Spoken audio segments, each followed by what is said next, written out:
आपण शुणुचंती व्यासवाणी।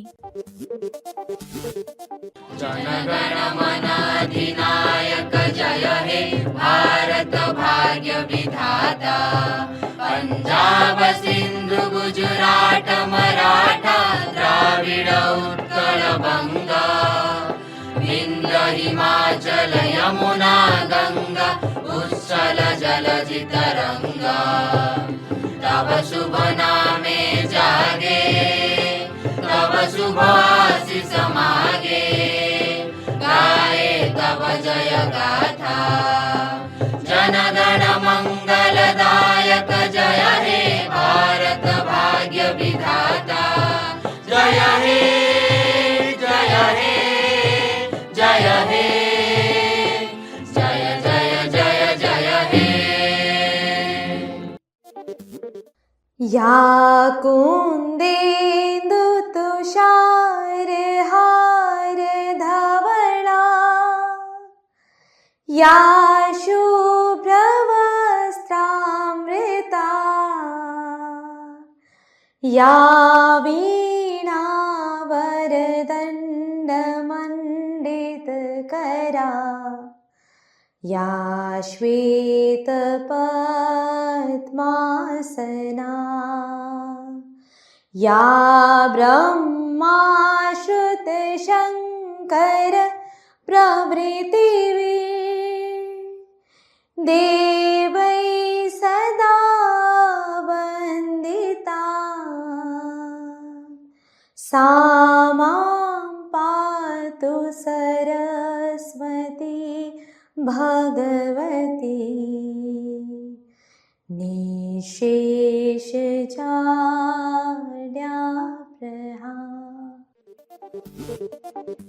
नमस्कार, व्यासवाणीर खबर सहित मु अनन्या। प्रथमे मुख्य खबर। फकीरमोहन विश्वविद्यालय रे दुई दिनिया पोथी संपादना कर्मशाला अनुष्ठित होई जाउछि।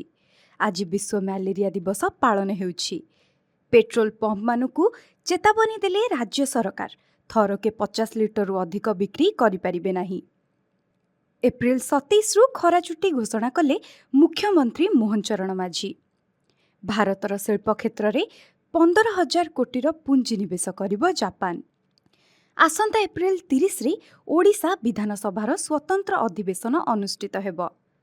गतकालीर आईपीएल मैच रे गुजरात को हराई बेंगलोर विजयी। एवं राज्य रे ग्रीष्म प्रवाह जारी रहिथिबा बेले 44.8 डिग्री सह झारसुगुड़ा देशर द्वितीय उत्तप्त सहर बोली जना पड़िछि। एबे संपूर्ण खबर।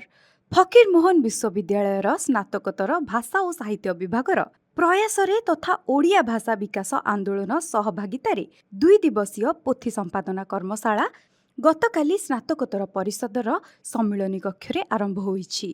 एही सभारी कुलपति प्रोफेसर संतोष कुमार त्रिपाठी सभापतित्व करी अभिभाषण रखिथिले। स्नातकोत्तर परिषदर अध्यक्ष प्रोफेसर भास्कर बेहेरा पोथी संग्रह संरक्षण और गवेषणार अंतशास्त्रीय मानकु निज भाषण रे उल्लेख करिथिले। कार्यक्रमर प्रारंभ रे विभाग मुख्य और कार्यक्रम संयोजक प्रोफेसर देवाशीष पात्र प्रारंभिक सूचना प्रदान करी पोथी संपादनार आवश्यकता, पाठानुशीलन और गवेषणामूलक दृष्टिकोण उपरे वक्तव्य रखिथिले। आज एहार द्वितीय दिवस कर्मशाला स्नातकोत्तर परिषद सम्मिलनी कक्षरे अनुष्ठित होई कर्मशाला सांग हेब बोली सूचना रहिछि। गतकाली ग्रीष्म प्रवाह को नजर रखी मुख्यमंत्री मोहन चरण माझी आगुआ खरा छुट्टी घोषणा करिसेंती। एप्रिल 27 रु समस्त सरकारी अनुदान प्राप्त और बेसरकारी विद्यालय बंद रहिबो। तेबे पूर्व निर्धारित परीक्षा, जनगणना कार्य और अन्यान्य ऑफिस काम जारी रहिबो। चलित शिक्षा वर्ष रे मे 6 रु ग्रीष्म छुट्टी हेबार थिबा बेले ग्रीष्म प्रकोप पई पिलामानक स्वास्थ्य को दृष्टि रे रखी एपरि निष्पत्ति निया जाइछि बोली सूचना मिलिछि। आज सारा विश्व समेत ओडिशा रे पालन हेउछि विश्व मलेरिया दिवस। चलित वर्ष मलेरिया दिवसर थीम रहिछि मलेरियार अंत पई संकल्प। आमे पारिबा आमको निश्चिंत करबाकू हेबो। 2030 सुधा ओडिशा समेत देशरे म्यालेरिया निराकरण लक्ष्य धार्य होइथिबा बेले म्यालेरिया निराकरण पई ओडिशा सरकार निजस्व कार्यक्रम दमन चलाइछंती। गोटिए दिन नुहे वर्षव्यापी सचेतनता जारी रहू बोली राज्य स्वास्थ्य विभाग तरफरु कुहा जाइछि। जेउ गाँ गुड़िक अधिक म्यालेरिया प्रवण ताहाकु प्राथमिकतार सह सर्भिलान्स बढ़ा जाई इयरली डिटेक्शन कंप्लीट ट्रीटमेंट को गुरुत्व दिया जाउछि। एही सबु दृष्टिरु म्यालेरिया निराकरणर जेउ सबु लक्ष्य रहिछि ताहा हासिल होई पारिबो बोली विभाग तरफरु कुहा जाइछि। मध्यप्राच्य युद्ध कारणरू समुद्र पथरे तेल आसी पारु नाही। राज्य सरकार एथिपाई थरके 50 लिटरु अधिक पेट्रोल और 50 लिटरु अधिक हाई स्पीड डीजेल बिक्री न करिबा पई समस्त तैल कंपनी गुड़िकु चेतावनी देइछंती। एही नियम उल्लंघन कले पेट्रोल पंप को तेल जोगाण बंद करा जिबा नै राज्य सरकार सूचना देइछंती। एबे इंडियन ऑयल भली देशर 1 नंबर तैल कंपनी रे मध्य नोटिस जारी करा जाइछि। भारत जापान आर्थिक सहयोग को आहुरी मजबूत करने लक्ष्य जापान भारतर शिल्प क्षेत्र में 15,000 कोटी टंकार पुंजी निवेश करने को घोषणा करिछि। एही निवेश माध्यम उत्पादन क्षमता वृद्धि, नूतन कारखाना स्थापन एवं आधुनिक प्रजुक्तिर विकास हेब। विशेषकर ऑटोमोबाइल्स, इलेक्ट्रॉनिक्स, इस्पात और ग्रीन एजेंसी क्षेत्र में एही निवेशर प्रभाव अधिक देखिबाकु मिलिबो। केंद्र सरकार एहाकु मेक इन इंडिया अभियान पाई बड़ सफलता बोली कहिसंती। एहा द्वारा देशरे हजार हजार नूतन चाकरी सृष्टि हेबा सहित भारतर अर्थनीति को मध्य शक्तिशाली करिवो। आसंता एप्रिल 30 तारिख रे ओडिशा विधानसभार एक स्वतंत्र अधिवेशन अनुष्ठित हेबाकु जाउछि। विधानसभा सचिवालय पक्षरु प्रकाशित सूचना अनुसार एही एक दिवसीय अधिवेशन रे मुख्यतः भारतीय गणतंत्र रे महिला मानक भागीदारी एवं सेमानक संरक्षण संपर्क रे आलोचना कराजिबो। संप्रति संसद रे महिला संरक्षण बिल को नै चलीथिबा राजनैतिक वातावरण मध्य रे राज्य सरकारंकर एही पदक्षेप बेस गुरुत्वपूर्ण मने करा जाउछि। एही अधिवेशन रे महिला विधायक माने आलोचना रे मुख्य भूमिका ग्रहण करिवे एवं मुख्यमंत्री मोहन चरण माझी एहार उत्तर रखिबे।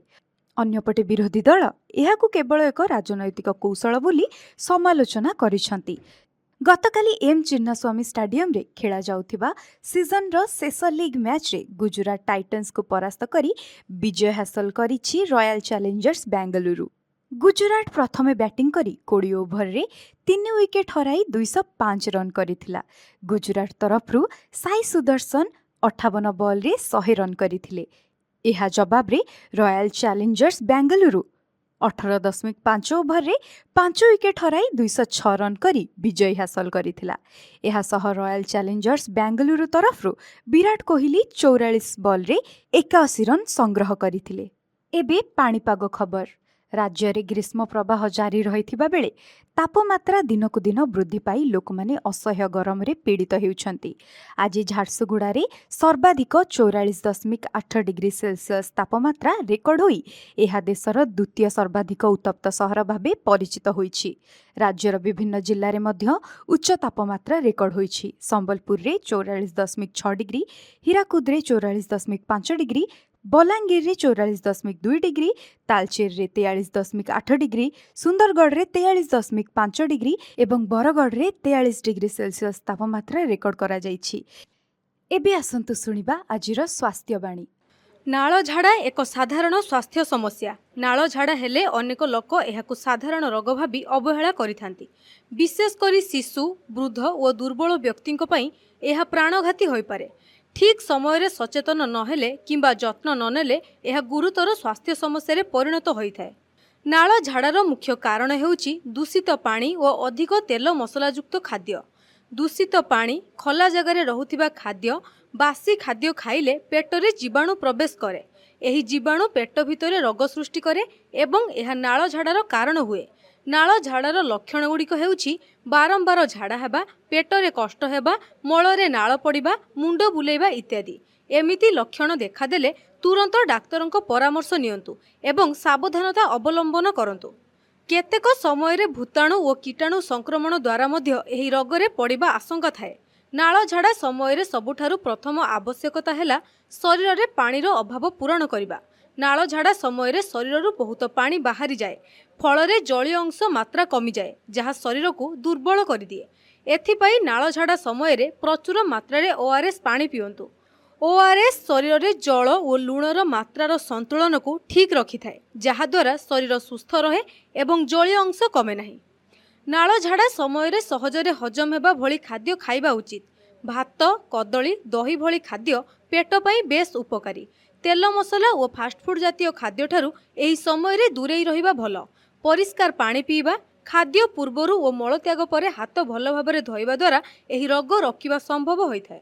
आजिर खबर को एठी रखुछु। नमस्कार।